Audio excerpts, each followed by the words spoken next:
Valentine's Day. I love you. Good night.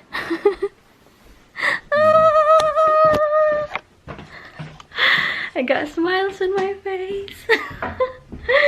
The time here is 6:10 in the morning, and when I turn on the light on the kitchen, this is what I found.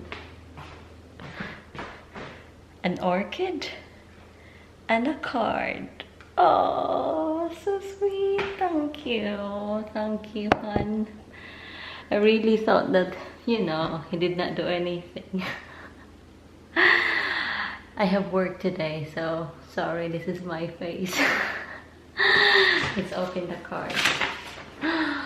Oh, that's lovely. Wife. That's a very thoughtful of him.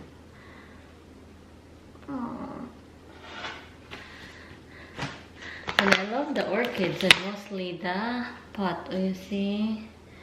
And I hope this time this orchid will stay this color. You see, the color is like lavender. Thank you. Happy Valentine's Day, everyone. This vlog will be uploaded 16th of February. So, belated Happy Valentine's Day. But I hope you enjoy your Valentine's. Gawa muna tayo ng coffee as usual in the morning.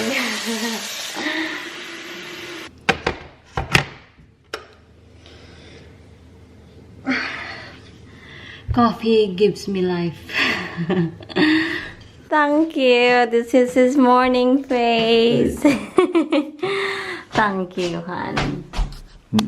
John said that he woke up in the middle of the night just to put the flower in the kitchen because yesterday I was at work yesterday and I arrived home 9:45 in the evening, so he cannot put the flower in the kitchen. I have no idea if he's telling the truth. But it's very thoughtful of him. And yeah, I am getting ready for work. And yeah, mga palangga, once again, Happy Valentine's Day. I hope you enjoying your Valentine's. And kahit hindi magkarbo yung Valentine's natin, as long as you are with the person you love, that's the essence of Valentine's. Ang ginamit ko nga pala na spray for my face is this one. I am loving this lately. I've just used this for like a week now because I am suffering a, you know, very dry skin and my skin is patchy. So I need to spray this in the morning and put this as well. This one. This is my second jar now. I'm loving this.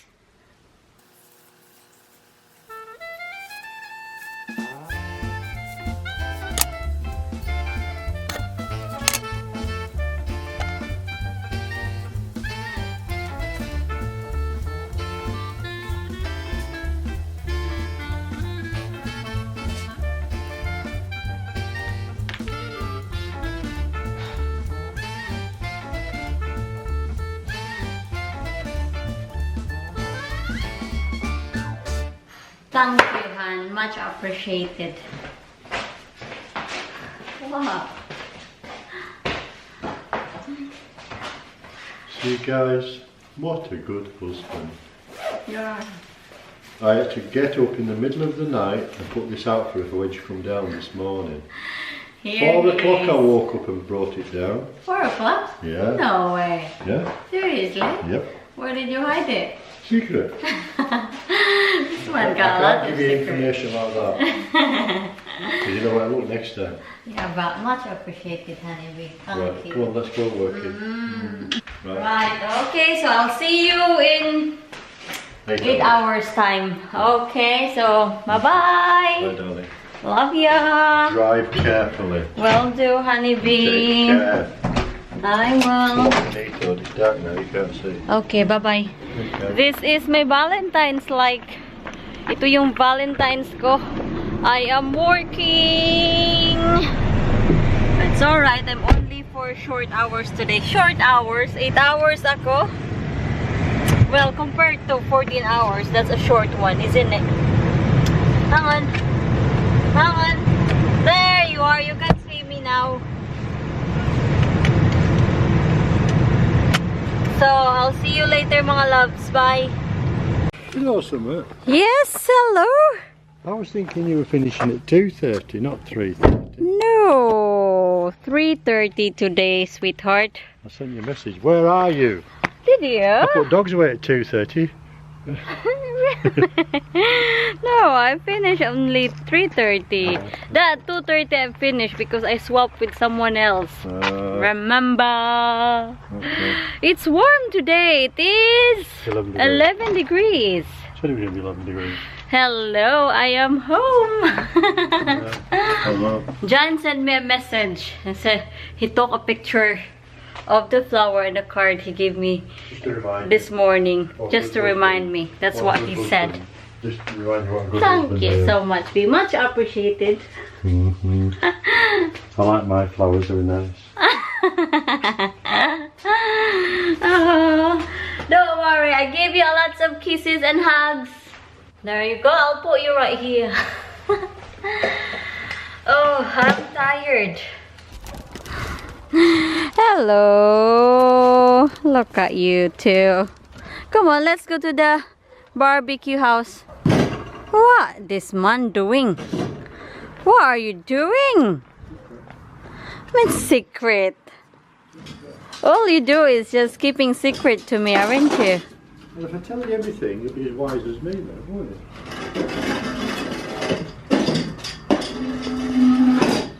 We really need to pick this up, Han. Because I don't want the dogs to go in here. See? It's all shattered. No, PB. I thought she gonna go in. No. So, Pipa, behave yourself, okay? Could you just give me A hand. It's alright. I'll give you a hand. I'm a strong wife. strong enough, you know, Yes, I am strong. in the head? Go on, that's strong. Where are you gonna In go? there. In here? Where it belongs. Oh, no, don't put it there. Ow, You ow. told me you were strong. Honey, oi. You say, how strong are you? Did you find it? No. It should be in a cupboard somewhere. That I don't know For how. long enough, they were sat here, there. And I thought I put them in there. We're looking for our hinges for the oven because John is thinking to fix our oven because our oven is broken and now he cannot find the new hinges. But I don't know where it is. Let me have a look. It looks like this, is what he said. This is our old hinges. Where is the old hinges? It looks like this, huh? I don't know where he put it again. It looks like this.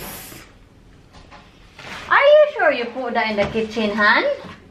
What? Are you sure you put that in the kitchen? How about that cupboard then? This cupboard. Let's see. I think you put that in here, Han. Really? There they are, I can see them under that bloody thing there, look. There you are, you see? See, I knew you had them. Ah, I knew it. we found it.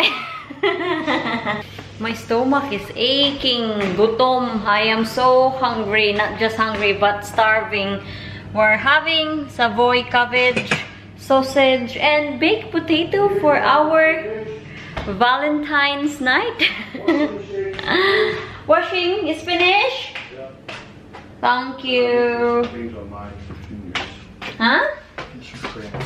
Ow! Aray! Uy! Ah!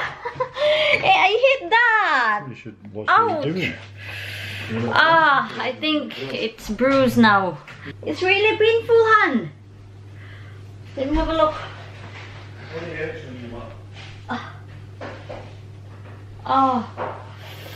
Aray, uy. Sakita, uy. Magdanghag, manggod. I just gonna hang my uniform because my 2 uniform are wet. My other one, oh, still there. I will end this vlog now, mga palangga, because the time here is 9 in the evening. It's not exactly 9. It is 10 minutes past 9 in the evening. So, gagawa muna ako ng assignment. I will make an assignment now.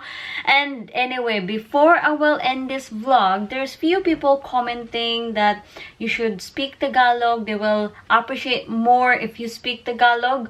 And if you have noticed that sometimes I say, just like for example, just now I say, gagawa ako ng assignment, and then I follow it up with English na I say, I make an assignment.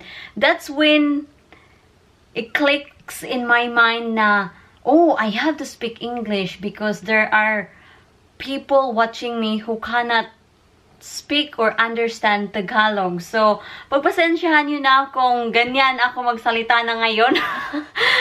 I don't know. But, you know, I really admit na my English is not perfect, and I know you're not perfect, but yun, at least I am trying, and that's my reason. I hope po na maintindihan nyo ako kasi 50-50 kasi yung nanonood eh, and I know like 99% of the Filipino people understand English, and hindi naman talaga ako straight na nag-i-English. Oy, like yung English ko is Taglish ba? So yun. So 50-50 ha. So para masaya lahat.